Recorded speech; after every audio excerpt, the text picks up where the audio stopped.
Antas na daw ng presyo ng isda dyan po sa La Huerta Public Market.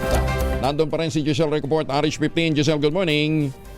Good morning, Kuyang Angel. Sa nakalipas lang na isang araw, 20 pesos na kada kilo ang itinaas sa presyo ng isda dito sa La Huerta Public Market, Parañaque City.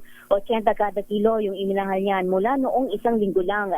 Ang tulingan 320 hanggang 340 kada kilo mula 240 kada kilo. Hasa-hasa 440 kada kilo mula 360 pesos kada kilo.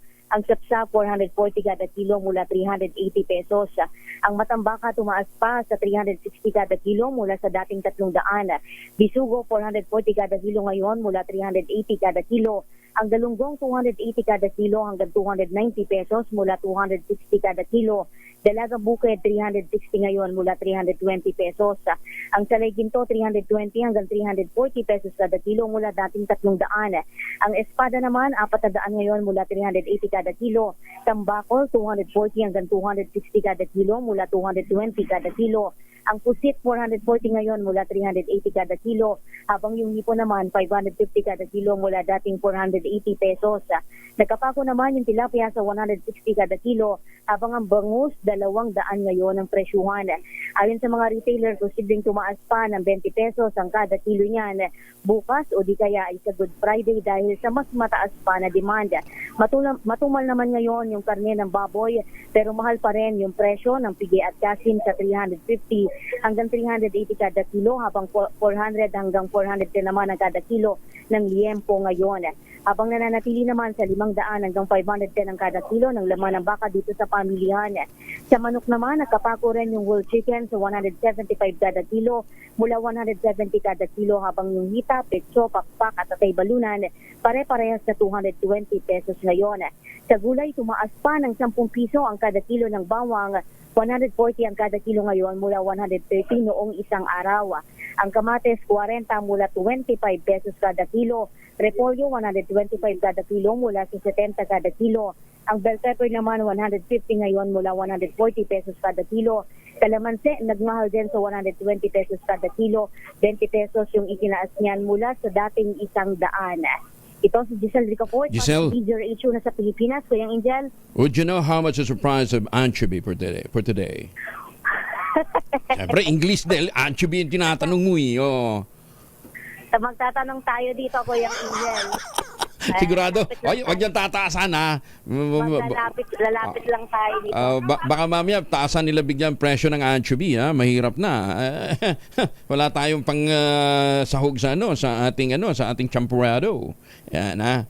Anchovy dailies ho yun. Hindi po nagmahal? Hindi po nagmahal? Dapat lang. Kuyang Angel, 50 ang isang balot. Okay, tamo 50 pa rin isang balot. Doon na lang tayo. Isda pa rin yan. Magkano po yung regular price nito? Pero tumaas na yung Holy Week. Mga 20. Huh? Angel, 20 pesos yung iminahal niyan. Tumaas din? Ang dilis? Tumaas din. Wow. Tumaas ngayon. Paano na lang ang sampurado natin? Yung maliliit ko, Kuyang Angel, na nakabalot. Ano bang tatak na to? Anyway. Nako. Pero anyway, doon naman sa yung champurado ng katonying naman tuyo yung nakalagay. Magandang pamaris. So, ito pong medyo malaki-laki, ate, magkano po to? Parehas lang. Kahit ano palang mga size po yung Angel, parehas lang. Pareho lang. Pero compare sa mga nakalipas na araw, mas mas mura. So 30 pesos, sa dagdagan ng 20 pesos ngayon tumaas din, na Holy Week. 20 pesos din yung iminahal. Ang kagandahan kasi pagka kumain, konti lang. ang kagandahan kasi sa anchovy, di ba? May ulam ka na, may toothpick ka pa.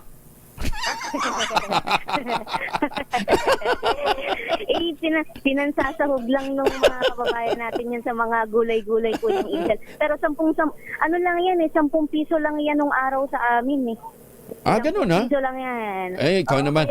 Ikaw naman, 1962 naman yun eh, pambira ka. Di. Wala pa ako noon. Sige. Okay. Baka magkabukingan pa. Sige, hindi 1962, 1963?